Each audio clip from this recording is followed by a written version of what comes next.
Hello everyone, welcome to a top 5 list, the top 5 commons from Amonkhet. We're going to be talking you through them today. We are indeed. So we've had a good look at all the commons in Amonkhet. There's some good commons in there, there's some really bad commons in there. We've selected what we believe to be the best 5 commons. Just to clarify, we're not talking about drafted sealed here. There are plenty of commons that would make this list if we were, but we're going to be talking about the top 5 commons that you'll see in standard, in casual play, and potentially in your commander decks as well, for some of them, not all of them. Yeah. But anyway, let's get into it. First off, we've got an honourable mention. We have an honourable mention, just missed out on the 5th place. It holds a special place in both our hearts, I think. It's Anointed Priest. It costs 1 and a white for a 1/3 human cleric. Whenever a creature token enters the battlefield under your control, you gain 1 life, and you can embalm it for 3 and a white. I have lost draft games to this. Yeah, it's an annoying card. But if we're talking card. about constructed, it opens the door to having lots of fun, possibly with Anointed Procession, and makes some brewing opportunities, opens some brewing doors. Yeah, doors to brews. It does. It's not a particularly powerful card at face value. It's not a card that's really going to win you the game. But what it does is it allows you to stall. You know, if you're in a strategy that's making loads of tokens, or even if you get 2 Anointed Priests out, it just lets you do some really silly things. Yeah. Nothing about it screams to me game ender. But when you combine it with some other things, once you've got a little engine going, Anointed Priest allows that engine to survive. Yeah. While your opponent's trying to kill you, you're gaining loads of life, you're gaining loads of value, and just generally making it hard for them to win. So that's what Anointed Priest is good for. Yeah. But anyway, let's get to the meat. Let's get to the main course here. Well, Anointed Priest would be angry because it missed out on the 5th place to another white 2-drop. Coming in at number 5 is Guswalker. This is one of my favourites. Oh yeah, in the whole set, really. It costs 1 and a white for a 2/2 human wizard. You may exert Guswalker as it attacks. When you do, it gains +1/+1 and gains flying until end of turn.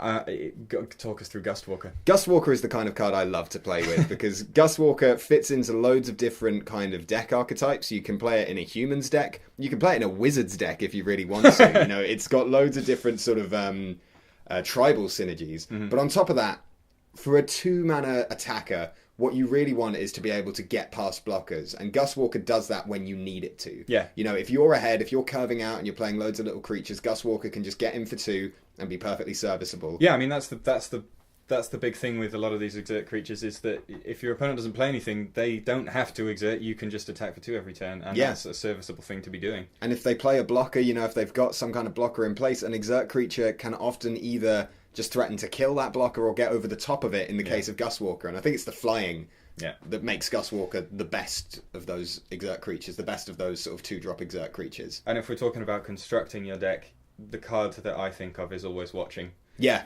Because at that point you have a 4/4 flyer for 2 that never, you exert it, but it doesn't tap, so it doesn't miss its next untap step. It just stays up the whole time. Coming in at number 4 is Dissenter's Deliverance. It costs 1 and a green for an instant. Destroy target artifact, and you can cycle it for a green mana. So I think there's some context to this one that needs to be addressed. Yeah, I would say so.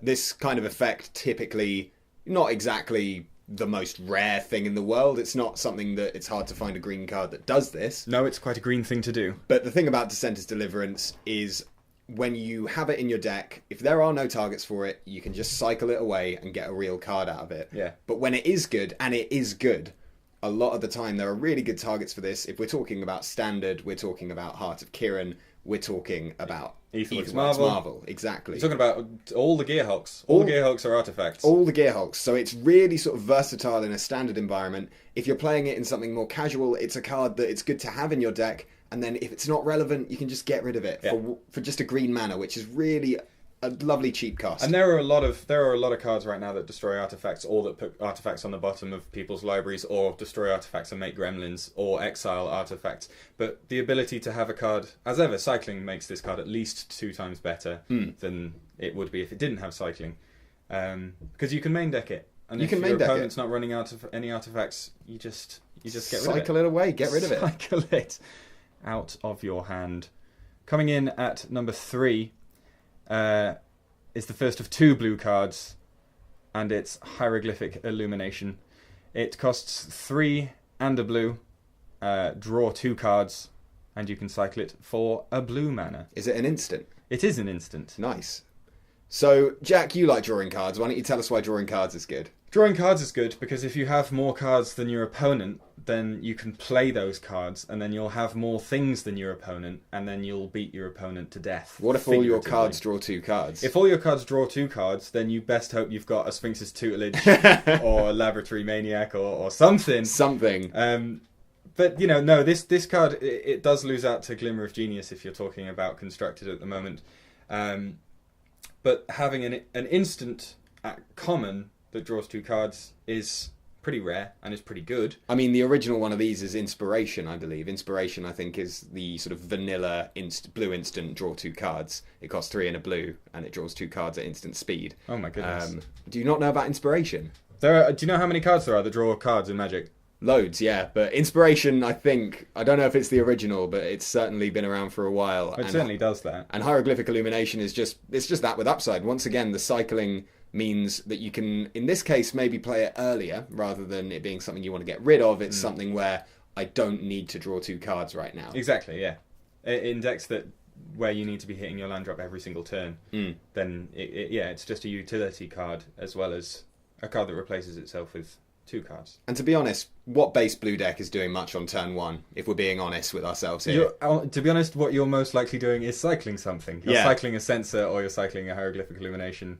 Or a compelling argument if you're me. If you're you, yeah. I don't think we need to go down that rabbit hole. But anyway, coming in at number 2 is another blue card. Yeah, numbers 1 and 2, we were both just immediate. There was no discussion. We both just went, yep, that's number 1. Yep, that's number 2. So coming in at number 2 is Essence Scatter. It costs 1 and a blue for an instant. Counter target creature spell. Well, you can't argue with that, can you? There are a fair amount of creatures in Magic, and not having them enter the battlefield is often my goal. It's great. It hits massive creatures, it hits tiny creatures, it hits all the creatures. Yeah, if you're going to be countering spells, this is a really good way to do it.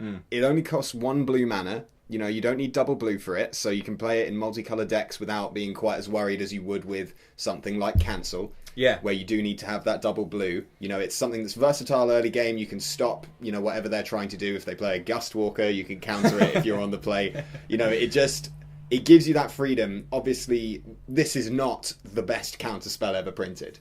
No, it's not. It's not even close. No, it's not. It's not even in the top 20. No, but as far as commons in Amonkhet go... It might be in the top 20.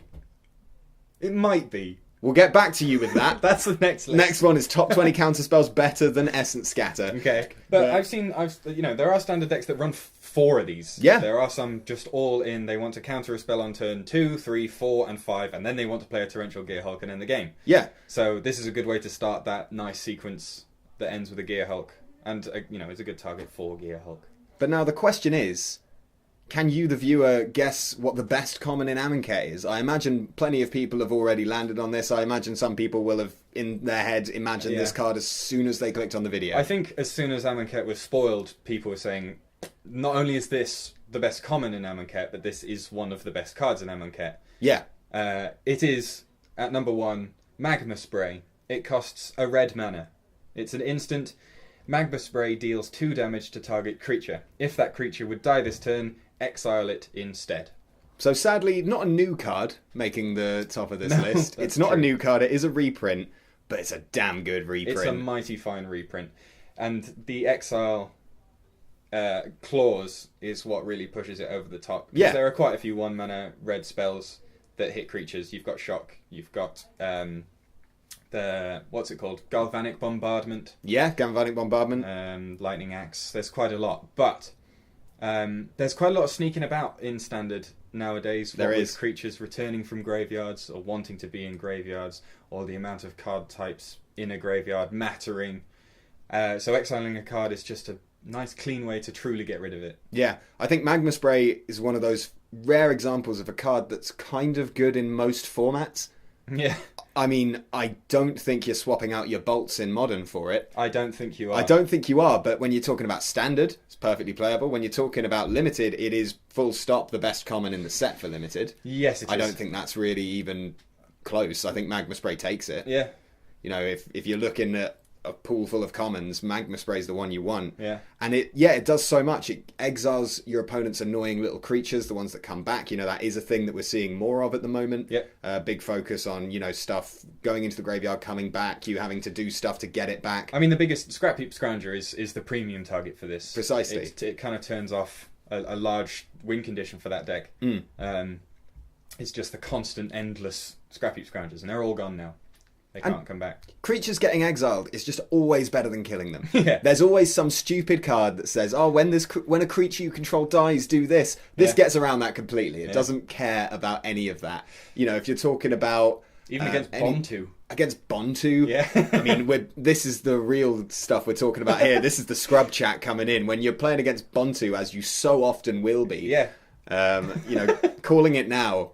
In 3 months' time, it's going to be Bontu everywhere. Buy up the Bontus. Ban Bontu. I'm getting in there before anyone else. Ban Bontu. It's way too good. I had such high hopes for Bontu. But in any case, Magma Spray... Magma Spray wins it. I can't think that's much of a shock. I don't think it's much of a shock, but if it was, let us know. What would you have picked? Or do you disagree? Yeah, feel free. I feel like there's got to be some disagreement here. We had some disagreements putting this together. Did. Please do remember, if you enjoyed the video, if you want to see more, give us a like. We love getting likes. Give us a subscribe on the channel. Follow us on Twitter. We're at Thriving Scrubs. I believe that's everywhere that we are currently.